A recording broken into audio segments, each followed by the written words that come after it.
కూడి వచ్చిన మీ అందరికీ నా వందనాలు. దేవుని వాక్యం ధ్యానిద్దాం. రోమియోలకు రాసిన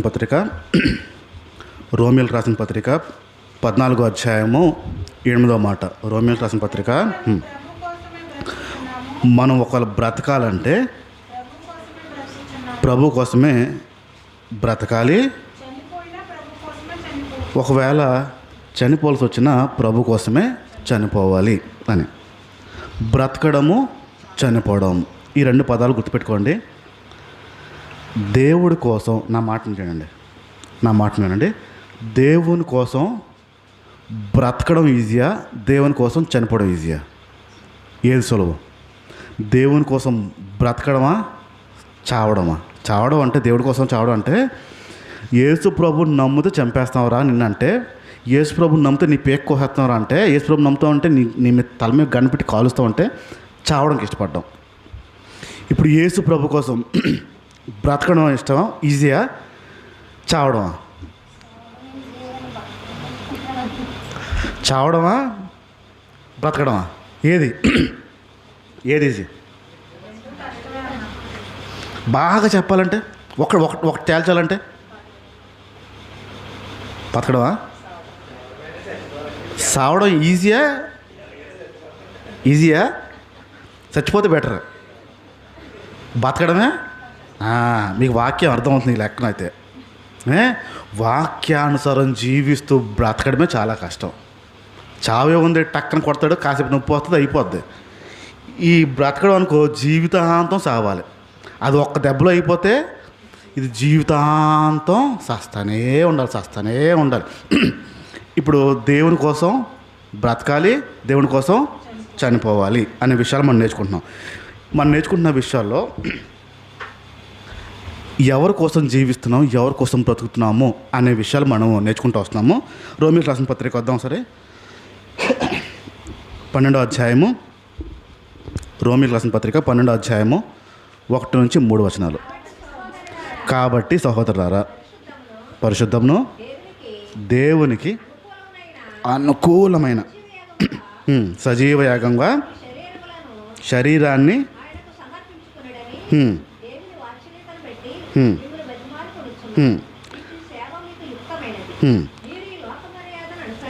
లోకంలో ఉన్న మర్యాదని అనుసరించద్దు.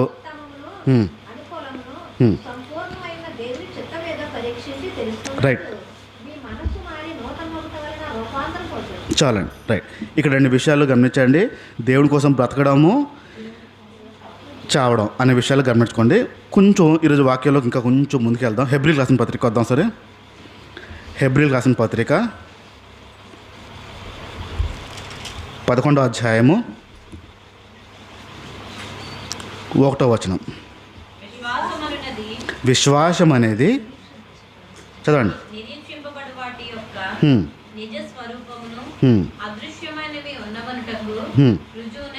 రైట్, విశ్వాసం అనేది నిరీక్షించబడి వాటిని నిజ స్వరూపం. అది అదృశ్యం అంటే లేనిది ఉన్నవని రుజువై ఉన్నది. ఇప్పుడు నా వైపు చూడండి. ఈ వచనానికి కొంచెం అర్థం చెప్తాను, అర్థం చేసుకుని ప్రయత్నించండి.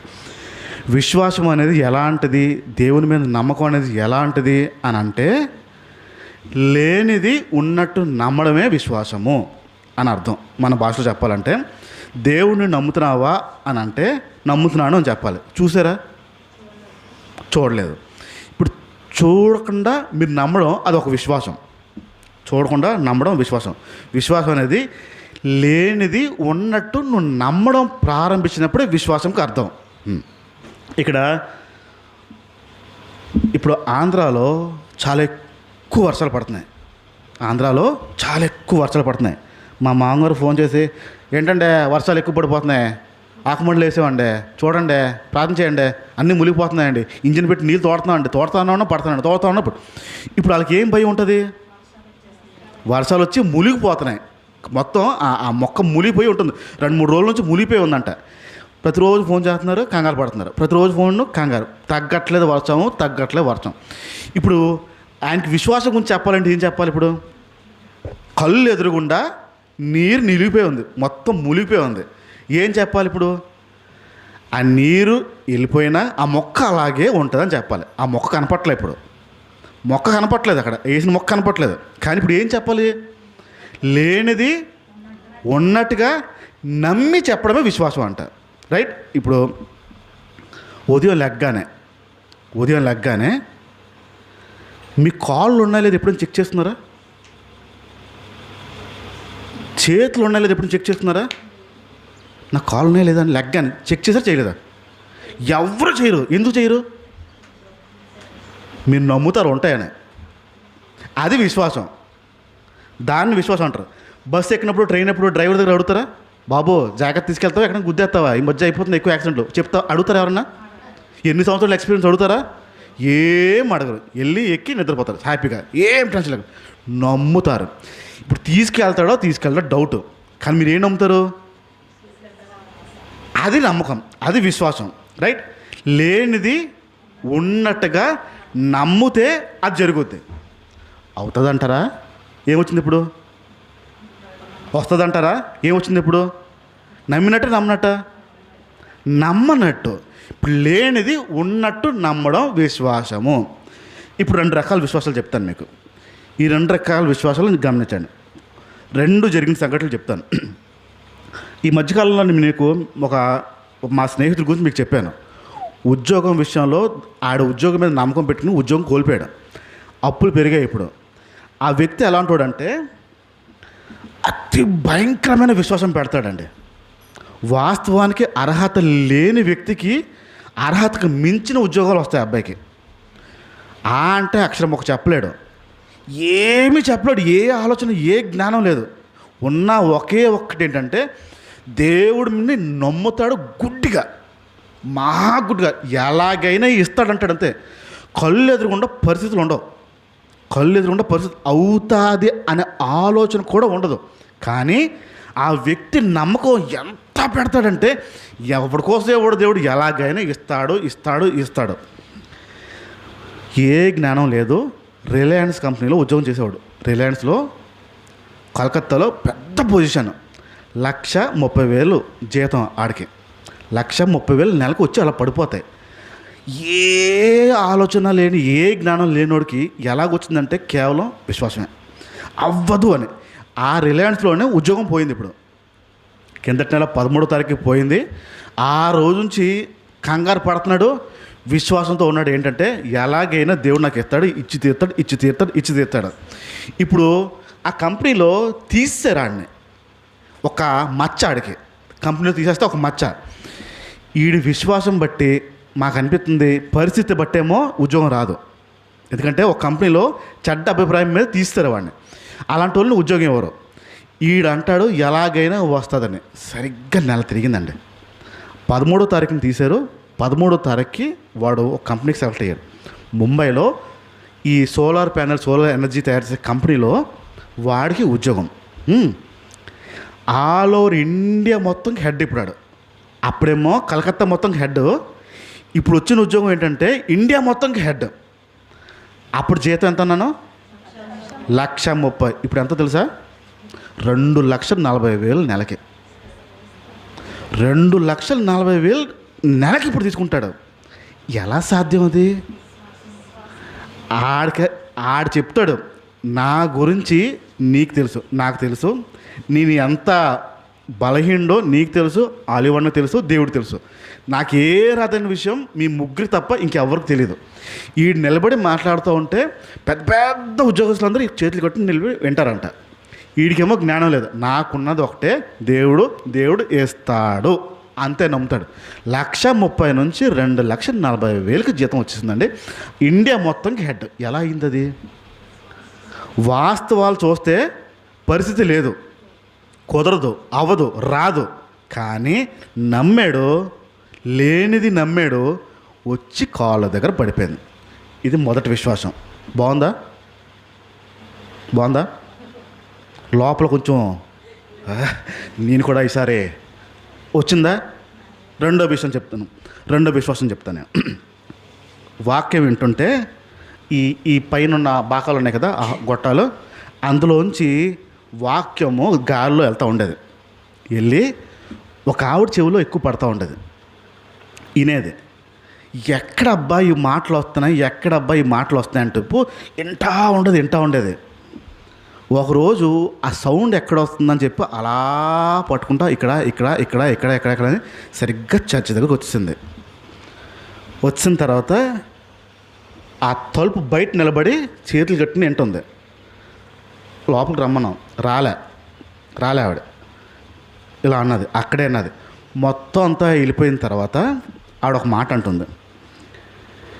ఏం చెప్తున్నారు, దేని గురించి చెప్తున్నారు, దేంట్లో చెప్తున్నారు అని అడిగింది. బైబిల్లో విషయాలు, దేవుని విషయాలు అని. ఆవిడ అన్న మాట ఏంటంటే, ఆ మాట ఏంటుంటే నా ఒళ్ళు ఎందుకో పులకరిస్తుంది, నా ఒంట్లో ఎక్కడో తెలియని శక్తి వస్తుంది, నాకు ఎక్కడో తెలియని ఆనందం వస్తుంది. కారణం ఏంటి అని అడిగి. కారణం ఒకటే అమ్మా, బైబిల్ చెప్తుంది వాక్యమే దేవుడై ఉన్నాడు, దేవుడే వాక్యమే ఉన్నాడు. నువ్వు వింటుంది వాక్యమే అయినా దేవుడు నీ లోపలికి వస్తున్నాడు, ఇది దేవుడికి ఉన్న శక్తి అని చెప్పాను. ఆహా అలాగా అన్నది. మీరు ఎవరమ్మా, ఏంటమ్మా, ఏంటి ఎక్కడ అంటే, ఆవిడన్న మాట మేము బ్రాహ్మణ్స్ అని చెప్పింది. ఏ మనసు? మేము బ్రాహ్మణ్స్ అండి. ఈ మాటలు మాకు వినపడుతున్నప్పుడు లోపల నాకు ఏదో అవుతుందో అది ఏంటో కనుక్కుందామని వచ్చాను అంతే, ఇంకేం లేదని చెప్పి వెళ్ళిపోయింది.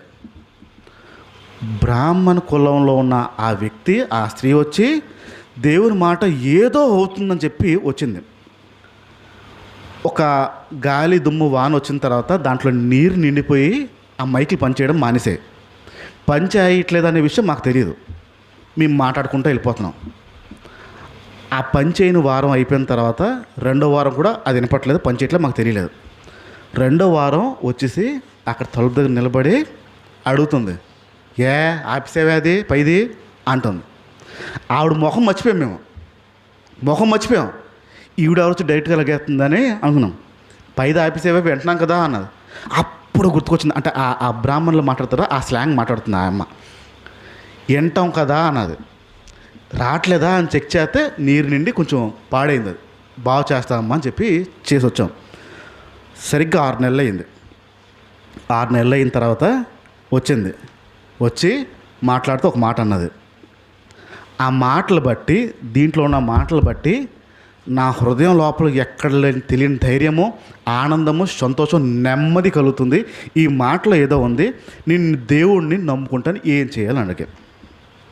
ఫస్ట్ మనం చెప్పేది ఏంటి? ముంచేస్తాను, నీటిలో ముంచేస్తుందా, ఇదే కదా మన సోది. ఏం చేయొద్దు, కొన్నాళ్ళు వినండి అమ్మ, కొన్నాళ్ళు వినండి, వాక్యం వినండి, మీకు ఏమైనా అనిపిస్తే మీరే చెప్పారు కానీ అది చేద్దామని చెప్పాం. అదేదో ఇస్తారంట కదా, నీటిలో ముంచి ఏదో ఇస్తారంట కదా అన్నది. అవునులే అమ్మ ఇస్తాము, మీరు బ్రాహ్మణులు అంటున్నా కదా, ఇంట్లో ఎంత గొడవలు అవుతాయమ్మ. మా ఆయన గారు చెప్పాను, మా ఆయన గారు కూడా వింటున్నారంట, నా దగ్గర చెప్పడానికి భయపడి చెప్పలేదు, ఇప్పుడు మా ఇద్దరు మాటలు కలిసాయి. సరే బాప్తిజం ఇస్తాం, మీ ఆయన గారు ఒప్పుకుంటా అని చెప్పాం. వాళ్ళ ఆయన గారు తీసుకోలేదు, ఎందుకంటే ఇంట్లో గొడవలు అవుతాయని తీసుకోలేదు. ఆవిడకి బాప్తిజం ఇవ్వడం జరిగింది. బాప్తిజం ఇచ్చాం.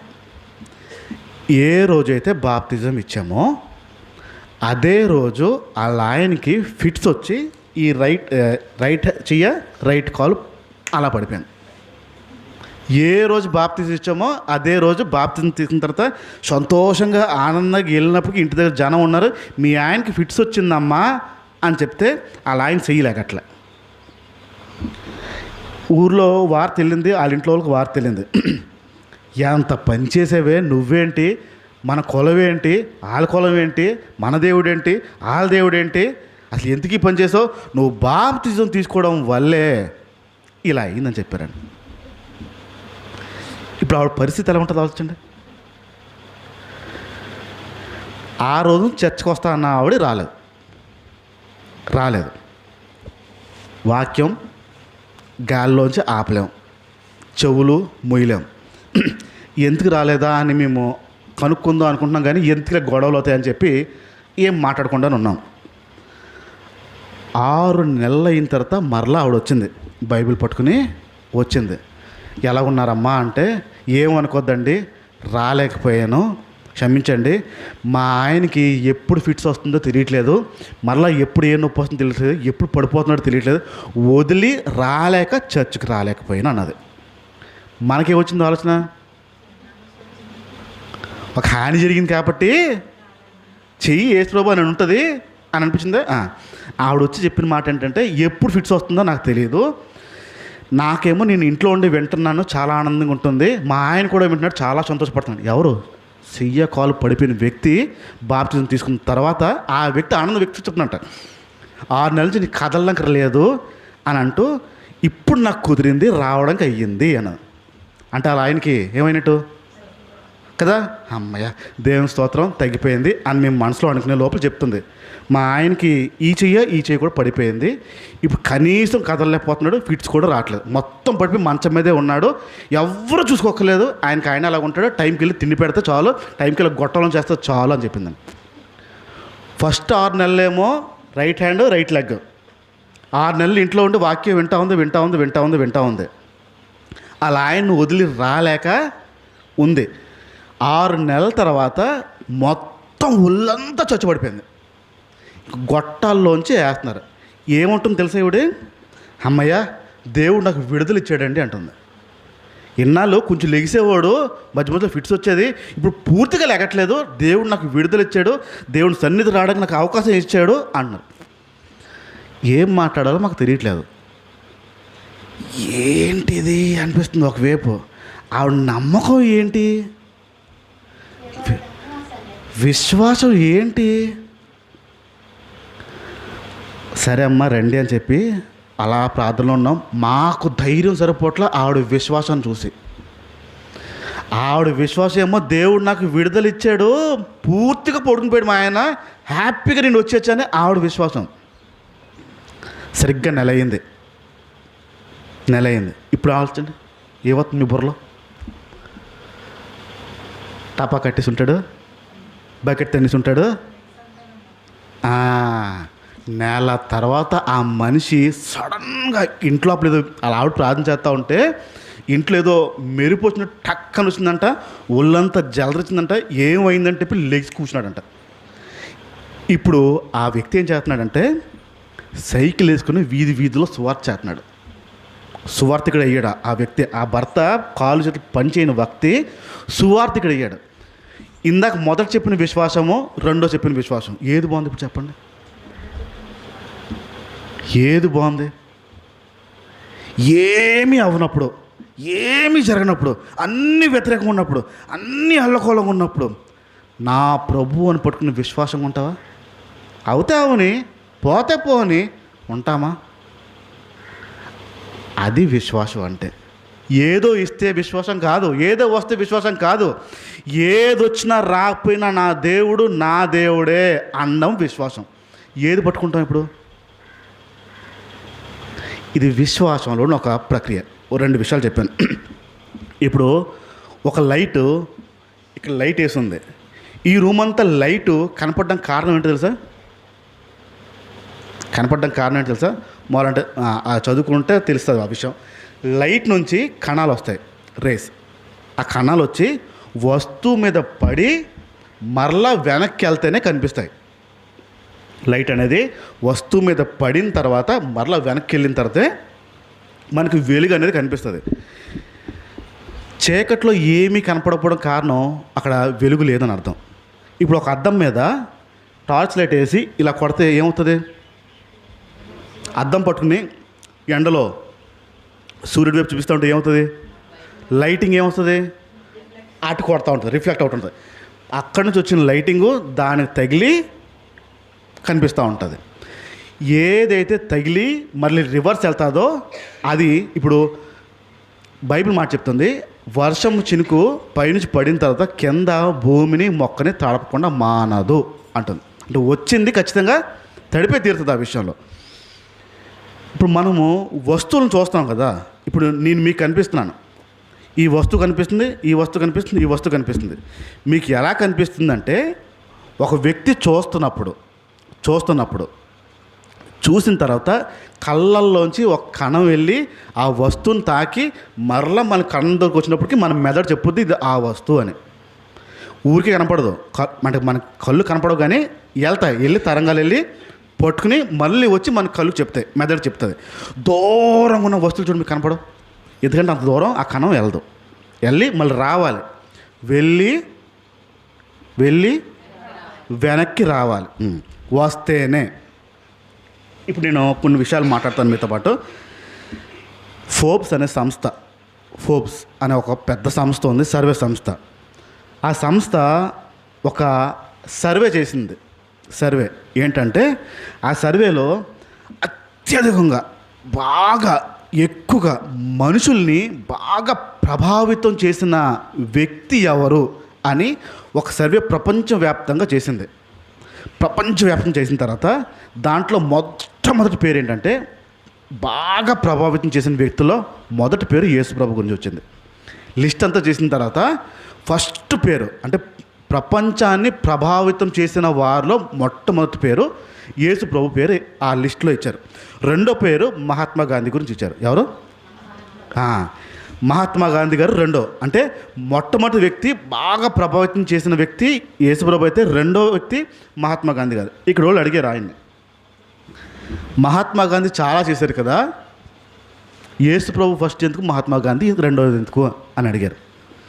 ఆ సంస్థ చెప్పిన జవాబు ఏంటంటే, మహాత్మా గాంధీ గారు బైబిల్లోదే చేశారు, వారి జీవితం బైబిల్లోంచే ఉంది, బైబిల్లో ఉన్నవే వారు ఉప్పు సత్యాగ్రహం కానీ, ఆ మౌనంగా ఉండి పోరాడడం కానీ, ఒక చెమ్మే కొడితే అవన్నీ బైబిల్లో ఉన్న మాటలు. అందుకు ఆయన సెకండ్ చేసాం. యేసు ప్రభువుని ఫస్ట్ ఎందుకు పెట్టామంటే, ఆయన ఏం చెప్పాడో అది చేశాడు, ఆయన ఏం చేశాడో అదే చెప్పాడు, ఆయన బ్రతికి జనాల్ని చాలా ప్రభావితం చేశాడు అని చెప్పడం జరిగింది. ఈ మాట గుర్తుపెట్టుకోండి, ప్రజల్ని ప్రభావితం చేయడం, ఇన్ఫ్లుయెన్స్ అంటారు, ప్రభావితం చేయడం. ఒక్కసారి కొంచెం నడువులు పైకి ఎత్తండి, అందరూ స్ట్రైట్గా ఎత్తండి, స్ట్రైట్ కూర్చోండి, స్ట్రైట్ కూర్చోండి. మనుషుల్ని ప్రభావితం చేయడం, మనుషుల్ని ప్రభావితం చేయడం. నేను కొన్ని విషయాలు చెప్పుకుంటూ వస్తాను, నాకు చెప్పడానికి ప్రయత్నించండి. మీరు ఎవరినైనా చూసి ప్రభావితం అయ్యారా? మీరు మీ జీవితంలో ఎవరినైనా చూసి ప్రభావితం అయ్యారా? ఇప్పుడు యేసు ప్రభుని చూసి, యేసు ప్రభు జీవితాన్ని చూసి చాలామంది ప్రభావితం అయ్యారు. ఇక్కడ కూర్చున్న మనం కూడా యేసు ప్రభు జీవితం చూసే ప్రభావితం అయ్యాం, రైట్? ఇప్పుడు మీరు యేసు ప్రభు కాకుండా ఇంకెవరైనా జీవితం చూసి ప్రభావితం అయ్యారా? ఎవరిని ఇవ్వలేదా? ఆడికిలా ఉండాలిరా, ఆవిడకిలా ఉండాలి, వాళ్ళకిలాగా ఏదో ఒక్కడు కూడా లేదా? ఎవరు ఒక్క వ్యక్తి కూడా లేడా? ఎవరో ఒక వ్యక్తి ఉంటాడు కదా, అలా ఉండాలి, మనం అలా ఉండాలి, అలా చేయాలి. మీరు ఒకరిని చూసి ప్రభావితం అయ్యారు, మిమ్మల్ని చూసి ఎవరిని అయ్యారా? మా రాధాకు ముందు అలా ఊపేస్తుందా? మిమ్మల్ని చూసి ఎవరైనా అయ్యారా? కిరణాలు పడిన తర్వాత అది రిఫ్లెక్ట్ అయ్యి వెళ్ళాలి. దేవుని వాక్యము వెలుగై ఉంది, వెలుగై ఉంది, ఆ వెలుగు వస్తుంది, మరి తిరిగి వెళ్ళట్లేదే? మీరు ఒకరిని చూసి ప్రభావితం అయ్యారు, మిమ్మల్ని చూసి ఒకరు ప్రభావితం ఎందుకు అవ్వట్లేదు? అలా ఉండాలి. ఇప్పుడు యేసు ప్రభులా ఉండాలని ప్రభావితం చేసి చూపించాడు. ఆయన చేసి చూపించి బోల్డ్ మంది ప్రభావితం చేశాడు. ఇప్పుడు మనకి కొన్ని ప్రభావితం చేసేవాళ్ళు చాలామంది ఉన్నారు. ఇప్పుడు మనం చూసి ఎవరు ప్రభావితం ఎందుకు కావట్లేదు? వెలుగు రావడం పొరపాటు అంటారా? వెలుగు రావడం వస్తుంది, కానీ బయటికి వెళ్ళట్లేదు, ఎక్కడో లోపం జరుగుతుంది. ప్రభావితమైన జీవితం జీవించట్లేదంటే మన కోసం మనం జీవిస్తున్నాం తప్ప. రెండో విషయంకి వస్తున్నాను, పద్ధతి అనండి. పద్ధతి విషయంలోని కొన్ని పద్ధతులు ఉంటాయి, పద్ధతి విషయంలోని కొన్ని ప్రభావితాలు అవుతారు కొందరు. పద్ధతి, నాకు తెలిసిన ఒక బ్రదర్ ఉన్నారు, ఇంటిలో ఏ వస్తువు ఎక్కడ తీస్తే అక్కడ పెట్టి తీరాల్సిందే, ఏ వస్తువు ఎప్పుడు ఎక్కడ తీస్తారో అక్కడ పెట్టి తీరాల్సిందే. ఇప్పుడు మామూలుగా ఇది చూడడానికి కొంచెం గజిబిజిగా ఉంది, నా బైబిల్ వంకట ఎక్కడికి ఉంది, నా వాచ్ వంకట ఎక్కడికి ఉంది, నా పుస్తకం వంకట ఎక్కడికి ఉంది. ఆయన అలా పెట్టడు, ఇది నీట్గా పెడతాడు, ఇది తిన్నంగా పెడతాడు, ఇది తిన్నంగా పెడతాడు, ఇది తిన్నంగా పెడతాడు. ఏది చేసినా పద్ధతిగా. వాళ్ళ ఇంట్లోకి వెళ్తే అండి, మనకి పనికి రావు అనే వస్తువులు కూడా నీట్గా తయారు చేసి పెడతారు పద్ధతిగా. ఇల్లంతా ఒక పద్ధతిలో ఉంటుంది. ఆర్మీ వాడు ఆయన. ఆర్మీలో ఉండడం వల్ల ఒక పద్ధతిని నేర్చుకున్నాడు. ఆ పద్ధతి చూసినప్పుడల్లా ఈయనకిలా ఉండాలి, ఎంత పద్ధతిగా ఉండాలి, మాట్లాడినప్పుడు కూడా చాలా హుందాగా మాట్లాడతాడు, ఎక్కువ నవ్వాడు, ఎక్కువ అరిచాడు, హుందాగా ఉంటాడు, ఒక పద్ధతిలో ఉంటాడండి మనిషి. అలాంటి పద్ధతిని చూసి నేను కూడా ఉండాలనిపిస్తూ ఉంటుంది. ఇప్పుడు ఎవరిదైనా పద్ధతులు చూసి కొన్ని ఉండాలనిపించిందా? వారి పద్ధతులు అంటే పద్ధతి అంటే అని మనల్ని చూసి ఎవరైనా పద్ధతులు నేర్చుకుంటారా? మనల్ని చూసి మన పద్ధతులు ఎవరు నేర్చుకుంటారా? నేర్చుకోగలరా? ఎందుకు నేర్చుకోలేకపోతున్నారు? ఎందుకు ప్రభావితం చేయలేకపోతున్నాం? పద్ధతుల్లో ఎందుకు ప్రభావితం చేయలేకపోతున్నాం? ఎక్కడో లోపం. యేసు ప్రభు పద్ధతిని చూసి జనాలు ప్రభావితమయ్యి ఆయన వెంబడిస్తూ ఉండేవారు. పద్ధతిని చూసి కొన్ని పద్ధతులు అది నేర్చుకోకపోతే ప్రభావితం అవ్వలేము. దేవుని వాక్యం వెలుగ్గా మన దగ్గరకు వస్తుంది, కానీ తిరిగి వెళ్ళట్లేదు. అంటే ప్రభావితం చేయలేకపోతుంది. అది దేవుని వాక్యం చేయలేకపోతుందా, మనం చేయలేకపోతున్నాం? దేవుని వాక్యం వస్తుంది, కానీ మనం ప్రభావితమైన పద్ధతిలో ఉండలేకపోతున్నాం. మూడో విషయంకి వస్తున్నాను. మాటలనండి, పద్ధతైన మాటలు. ఈ పద్ధతిగా మాట్లాడడం రాకపోతే మనం ఇంకోళ్ళని ప్రభావితం చేయలేం. ఒక ఆవిడ దగ్గర మీరు ఎంత పెద్ద జోక్ వేసినా చిన్న వాయిస్తోనే నవ్వుతుంది. మాకు తెలిసిన ఆవిడ ఎంత పెద్ద జోక్ వేసినా మిగతా వాళ్ళు అని ఉంగిపోయి ఇలా కొట్టేసి వాళ్ళతో వస్తే వీళ్ళతో వస్తే ఎంత అలా నవ్వుతారు. ఆవిడ ఇలా నచ్చిన అవునా అంటదండి.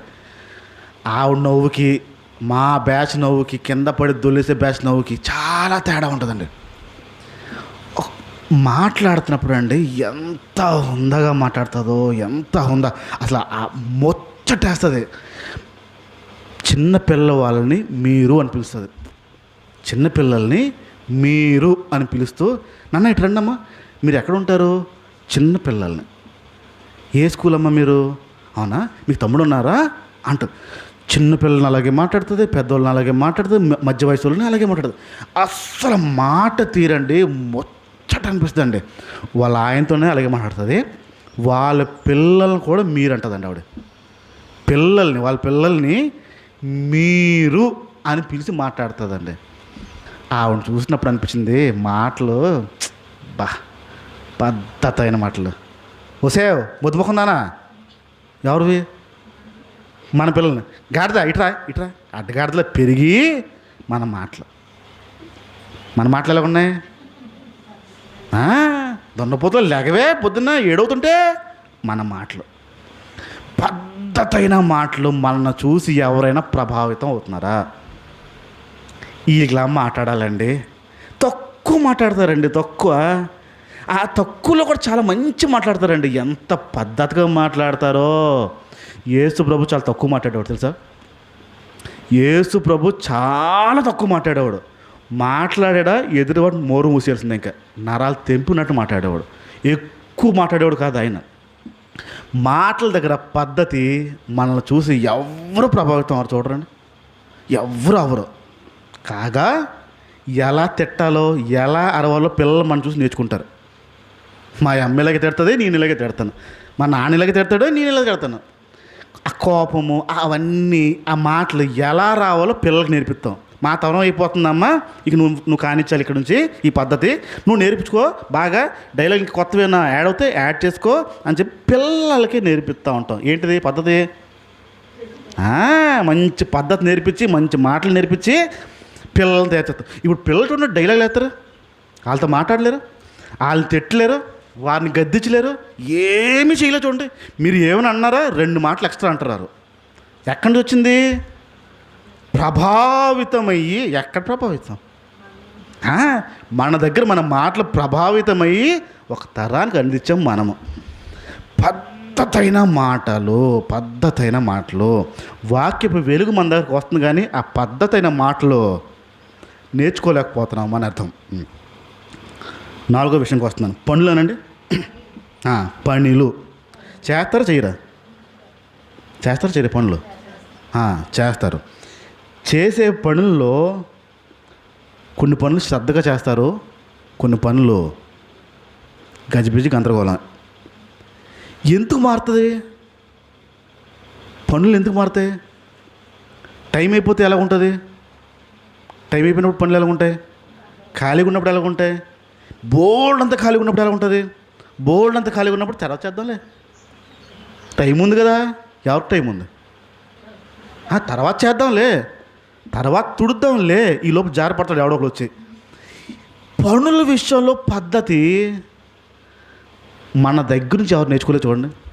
చేస్తే పని ఇలా చెయ్యాలండి, ఇలా పని ఇలా ఉండాలండి, ఎంత పక్కాగా ఉండాలండి, ఎంత పక్క. నేను చెప్పానే ఆర్మీ ఆయన, వాళ్ళ పిల్లోడు ఉంటాడండి, పెద్దోళ్ళు సరిపోరు. ఆడ ఒక పని చేశాడంటే పెద్దోళ్ళు సరిపోరు. నేను ఆ విశాఖపట్నం చర్చిలో ప్రార్థన మొదలైనప్పుడు కింద మెట్టుల దగ్గర చెప్పులు పెడతారు. అందరూ వచ్చి ఇష్టం చూడు వదిలిపోతే ఆ మెట్ల దగ్గరికి వెళ్ళి చెప్పు మీద చెప్పు పెట్టడం నేను తీసుకున్న డ్యూటీ అది. అందరూ వెళ్ళిపోయిన తర్వాత నేను చెప్పులు అన్నీ నీట్గా సర్ది నేను పెడతాను. పెట్టిన తర్వాత అన్నీ అలా పెడతాను. అది నా పని. ఒకరోజు ఆడొచ్చాడు, నాతో పాటు ఉన్న వాళ్ళకి నేర్పించాలి కదా అని చెప్పి ఆడికి నేర్పించే ప్రయత్నం చేశాను. తమ్ముడు పెట్టరా, నేను ఇప్పుడు వస్తానని చెప్పి అన్నాను. ఆడు పెట్టాడండి, నా జీవితంలో చూడలో చెప్పుల షాపులు కూడా పెట్టాను అంత నీట్గా, అంత పద్ధతిగా పెట్టాడు. ఆడ నుంచి నేను నేర్చుకున్నాను చెప్పులు సర్ది నీట్గా ఎలా పెట్టాలో నేను నేర్చుకున్నాను అక్కడ. ఇప్పుడు ఒక పని విషయంలోని మీరు చేసే పని ఎవరైనా చూసి నేను కూడా ఇలాగే చెయ్యాలి అని ఏమన్నట్టాడా? చేస్తే ఇలా చెయ్యాలరా, ఇలా పని అంటే ఈడుదురా. నేను ఎంత గట్టి మాట్లాడుతున్నా వీళ్ళకి నిద్ర అవుతుంది చూడండి. కాక ప్రార్థన చేయాలి, నువ్వు ప్రార్థన చేయాలి. ఇప్పుడు పని విషయంలోని మనల్ని చూసి ఎవరైనా ఇలా చెయ్యాలరా పని అని మెచ్చుకునేలాగా ఉంటారంటారా? అంటే ఇప్పుడు యేసు ప్రభు చేసిన పనులు చూసి జనం అంతా ఆకర్షించబడ్డారు, ఇన్ఫ్లుయెన్స్ అయ్యారు. అబ్బా ఇలా ఉండాలరా, ఇలా చేయాలరా అని చెప్పి. మన దగ్గరకు వచ్చినప్పుడు ఆ పని అలా చేయాలన్న ఆలోచన ఎందుకు రావట్లేదు? అంత అంటే వాక్యము వస్తుంది కానీ ఆ తీవ్రత ఇంకోడిని ప్రభావితం చేసేంత స్థాయిలో లేదు అది. అంటే 5వ విషయానికి వస్తున్నాను నేను, త్వరగా చెప్తాను. అనుభవాన్ని చెప్పండి. ఉన్నాయా లేదా అనుభవాలు? మీకు కొన్ని అనుభవాలు ఉన్నాయి. వంట ఉండే అనుభవాలు ఉన్నాయా లేదా? అనుభవాలు ఉన్నాయి. ఇప్పుడు మీ అనుభవాల్లోంచి కూర అడిగారు ఎవరు, కూరలో ఉల్లిపాయ మాడిపోయింది, చిన్న చేదు వచ్చింది, మీరు సలహా చెప్పండి నాకు. మీ కూర వండిన అనుభవాలు బోల్డ్ ఉన్నాయి, కూర మార్చిన అనుభవాలు కూడా బోల్డ్ ఉన్నాయి. ఇప్పుడు నేను అడిగాను, కూర వండుతుంటే ఉల్లిపాయలు మాడే, అయినా సరే టమాటాలు వేస్తాను, దుంపలు వేస్తాను, చిన్న చేదు ఉంది, ఏం చేయమంటారు అని అడిగాను. మీ అనుభవాల్లో వచ్చి సలహా చెప్పండి. ఏమంటారు? అబ్బా నాకు తీపంటే పడదండి. చెప్పండి ఇప్పుడు. ఇంకా తీపంటే నాకు పడదండి, తీగ వచ్చేస్తే నాకు పడదండి, ఏం చెప్తారు?